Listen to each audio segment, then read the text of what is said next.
c'est dommage, ce film était à ça de passer pour une œuvre quasiment parfaite, et ce que je comprends pas, c'est qu'il a des défauts qui auraient pu clairement être évités.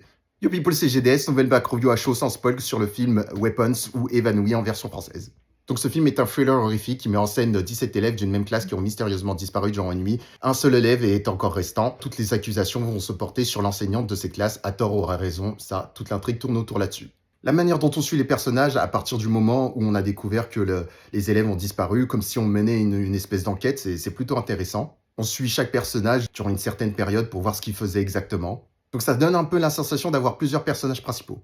Ce film est plutôt flippant, ça fait longtemps que j'avais pas ressenti un tel sentiment, surtout par rapport à la séquence où l'actrice principale dort dans la voiture.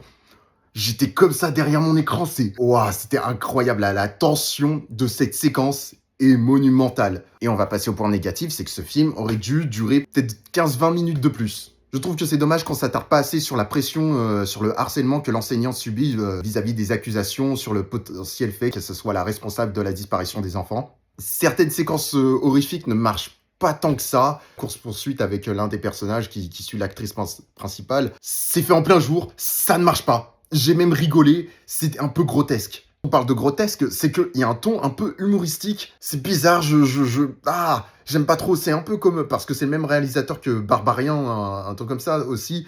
Il y a ce ton-là, un peu chelou à partir d'un moment. On sait pas trop ce que ça vient foutre ici. En fait, c'est pas comme avec les œuvres Disney. C'est un humour pas assez flagrant pour engendrer une détestation totale du film. Tu te dis, putain, c'est chelou, tu comprends pas trop ce qu'ils essaient de faire. Ça jongle entre second degré et sérieux. C'est bizarre.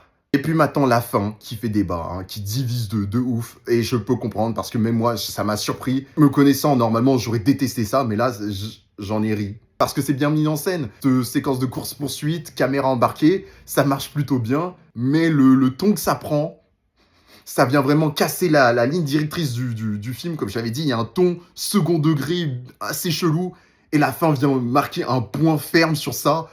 Waouh, tu peux être que surpris, soit positivement, soit négativement, soit t'adhères pas du tout. Donc pour ma note subjective, ça va être un bon 15 sur 20. Comme j'ai dit, c'est le ton un peu second degré chelou qui est pas très agréable à certains moments. Et le fait que certaines séquences horrifiques soient plutôt redondantes et tu te lasses un petit peu. Et pour ma note objective, ça va être un 14 sur 20. C'est un film qui sort des sentiers battus, qui est plutôt original. Passionné d'horreur que tu es, c'est pas sûr que tu puisses apprécier ce film, mais tu peux noter, je note quand même l'intention qui est noble et je tiens à encourager ça. Donc n'hésitez pas à liker, à laisser votre avis dans les commentaires et à vous abonner pour ne rien rater. C'était GDS, on se dit à la prochaine people, tchuss!